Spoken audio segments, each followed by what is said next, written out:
My girlfriend was roped while in the process of cheating on me. I've been sitting here for like 15 minutes trying to figure out how to start this. My head is completely spinning. My thoughts are just all over the place. I guess with the backstory, I've been dating Sarah for just under 2 years now. She has a close friend, John, who she's known since she was a child. I never liked him. He was always a little creepy, blatantly flirted with Sarah for the entirety of our relationship and made occasional passes that I was not comfortable. So cut to like 2 weeks back, Sarah and I were invited to a gathering party by a mutual friend. I had a workshop for work that night, so I couldn't attend, and with current circumstances I was never inclined to go anyways. I didn't want Sarah to go either, but she was very adamant, and I guess I just didn't want an argument, so I said fine. We ended up running into John later that day, and he mentioned the same party and asked us if we had been invited as well. My girlfriend told him she was going, but I wasn't, and he got this weird smile on his face and said something along the lines of, "If you're going, I guess I have to go." Just something about his smile and way he said really rubbed me the wrong way. Plus, I didn't want to be possessive,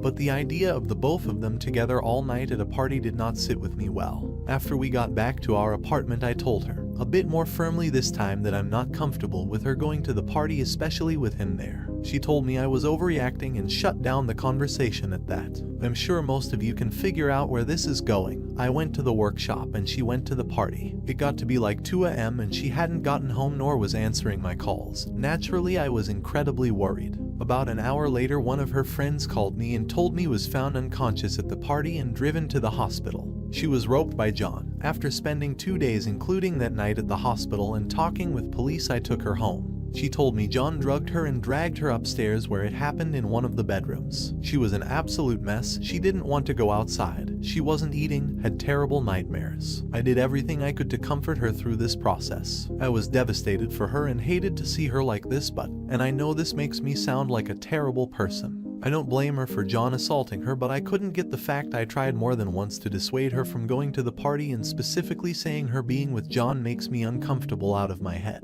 I feel I could have done more to protect her, and she should have listened to how I felt. Important side note, turns out John is literal living garbage. After her assault, we both felt it was best to get justice. There were drugs in her system and all the physical indications of rape. We immediately filed a restraining order and the police opened an investigation. Within the span on a week after news had gotten around, 2 other girls came forward with similar encounter with John, so the guy is basically a serial rapist. Cut to now, my girlfriend is still in no better shape than she was 2 weeks ago. She gets panic attacks out of nowhere. She's lost like 15 pounds and absolutely refuses to leave our apartment even to seek therapy. I was committed to taking care of her and being there for her, but I got a call from one of my close friends, Sam, this morning.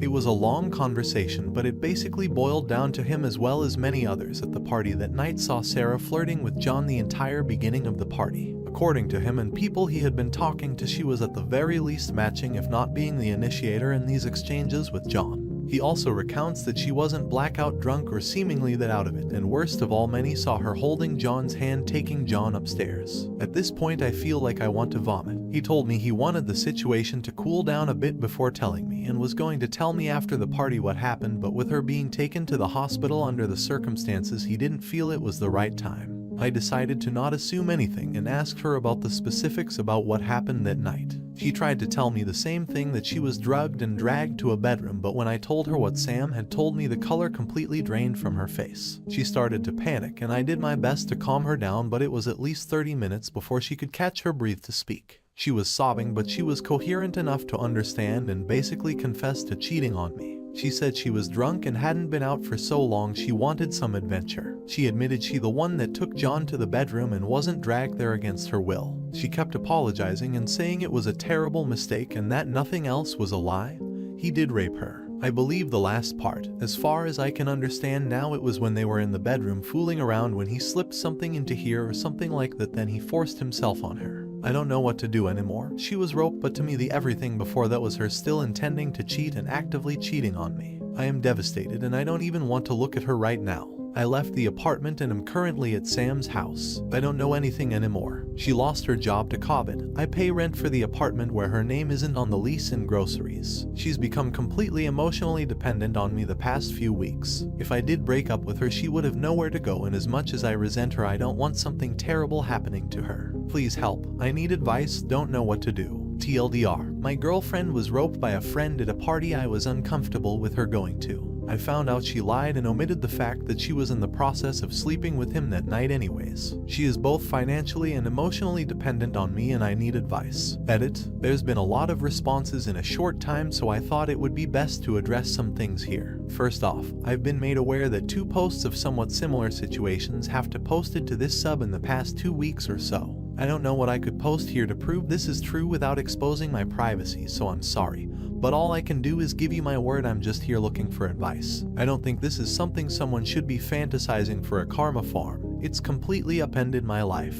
Second thing is people questioning Sarah's account of the events. I didn't include every detail because I'm just trying to get my thoughts out, but her story matches the other 2 women who came forward in terms of the pattern of John's behavior. The 2 other women were also initially in a consensual environment before he drugged them and assaulted them. From what they've said and posted, a large part of the reason they didn't come forward was because it started as consensual, and they thought that would make them not be believed. I also didn't want to get too graphic, but the nature of Sarah's assault was very violent, and not something most anybody would consent to, so that may be why he drugs them first as well. She had and still has traces of large bruises around her neck and other parts of her body, as well as scratches and gashes. I don't really doubt at all she was indeed assaulted. The drug found in her system was ketamine. While Sarah did enjoy partying, she never did anything harder than weed. Third, Sarah has been living abroad for school since starting college. Her parents have been made aware of the situation, but coming from a very religious background, while concerned for her well-being, aren't exactly being supportive nor have put in the effort to come see her. She never had many close friends for as long as I've known her other than John.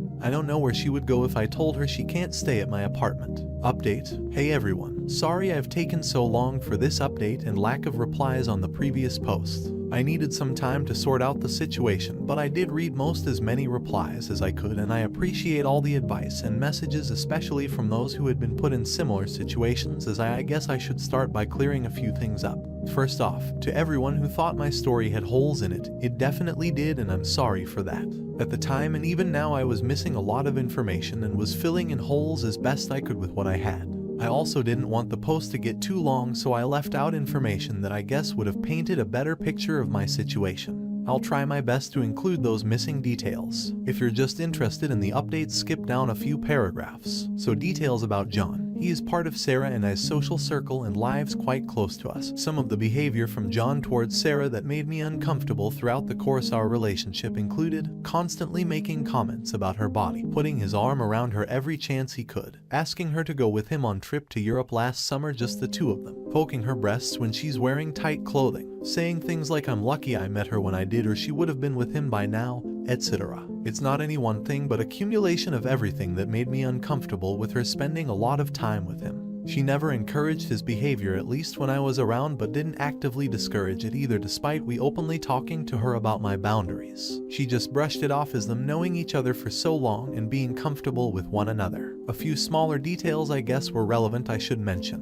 1. We are not in the US. COVID, while still obviously an issue in our country, our area is relatively COVID-free, and everyone going to the party Sarah went to were part of our larger social circle. It was at a large condo a friend of ours was renting for the summer. It was not some open invite party with 100+ people. Still dumb, I know. There were 30-ish, maybe 40 people there, so in hindsight, yeah, no one should have been at the party to begin with. Lastly, clearing up both Sarah and I's financial situation. I am lucky enough to have my parents paying for my tuition, whatever scholarships didn't cover, so I can focus my resources on just day-to-day living costs like rent, groceries, etc. Sarah, on the other hand, was pretty much thrown to the wolves after finishing high school. Her parents, like I stated in my edit, are very religious and very controlling, so they told Sarah they were only going to pay for her schooling if she went to a local college. She refused and came to my school. She lived in residency for her first 2 years, which was covered by financial aid. I got my apartment about a year ago, and with COVID and her not wanting to go back home, we decided it would be best if she moved in with me. Her finances are basically completely tied up on tuition and student loans, so I offered to keep paying full rent despite her living with me full-time. Actual update. Oh boy, I wish I could say things have gotten more clear in the past week, but honestly it's been a total cluster of CK and it's only gotten worse. I've spent a few days at Sam's reaching out to friends trying to get a clearer picture of what happened that night before going back to talk to Sarah. I got told same story multiple times, that she was the one who started flirting with John and led him upstairs. I should say right now, in my first conversation with Sarah confronting her, she didn't explicitly say she had intended to sleep with him that night, she just confirmed she took him upstairs. She was basically having panic attack throughout the entire conversation, so I had a hard time pushing for clarity. So by this point in my heart I was trying to find any excuse at all for her to save our relationship, but my mind was telling me that the relationship was over, at least for the time being. But as many of you commented, despite my obviously grief at losing a 2-year relationship, I decided I'd be willing to let her stay in my apartment again rent-free to at least the end of October to sort out other living arrangements and support.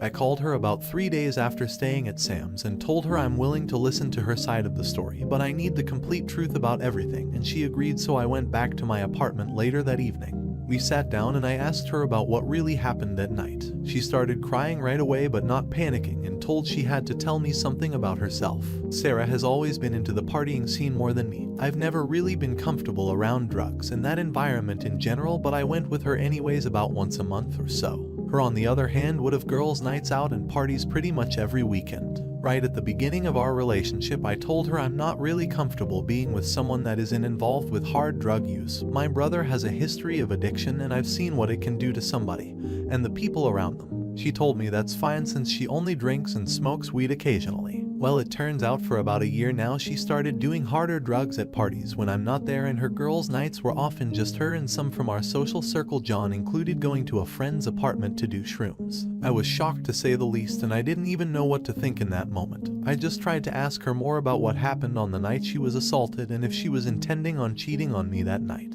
She comes clean and tells me she did lead John upstairs, but swears she wasn't trying to sleep with him but wanted drugs. He told her it was cocaine, but obviously it was not, since only fentanyl and alcohol showed up in her system at the hospital. She told me he immediately started coming on to her, but she tried to fight him off, but eventually she was too drugged out to fight back.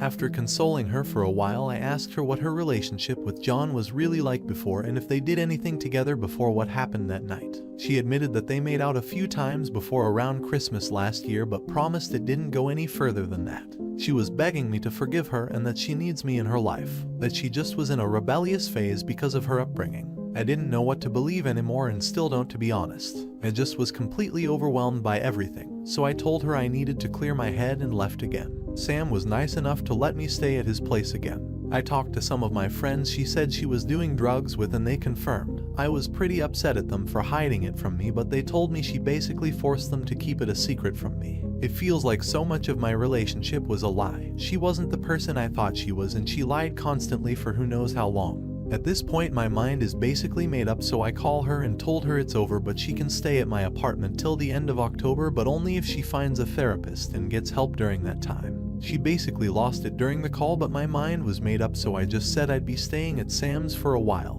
and hung up. I wish that was the last of the SHT that happened, but literally a day after that I start getting spammed with hate messages and calls from friends, relatives, and people I don't even know. Turns out she's posted all over social media about how I was breaking up with her because she was roped and was kicking her out with nowhere to go in these COVID times. She also wrote that I've been emotionally abusing her after her assault, victim blaming her and stopping her from getting a therapist. I'm completely lost. I'm furious, heartbroken. I can't even describe all the emotions I felt. I called her again that night and told her she has 2 weeks to move out now and I don't want to hear from her again. I had to spend the past week playing damage control, trying to clear my name on social media, calling friends and family. I was ostracized by co-workers, though luckily my boss was on my side. I was getting doxxed, death threats, my life basically fell apart. Sam, thank God, was completely understanding through all of this and said I could stay at his place until Sarah moved out. She's moving out on Friday, but I don't want to go back to that apartment anyone. I've had to cut out friends. My reputation is now in the garbage. I lost the first and only person I've ever loved. I don't know anymore. I low-key want to die, but I'll find a therapist sooner or later. I just feel numb to everything.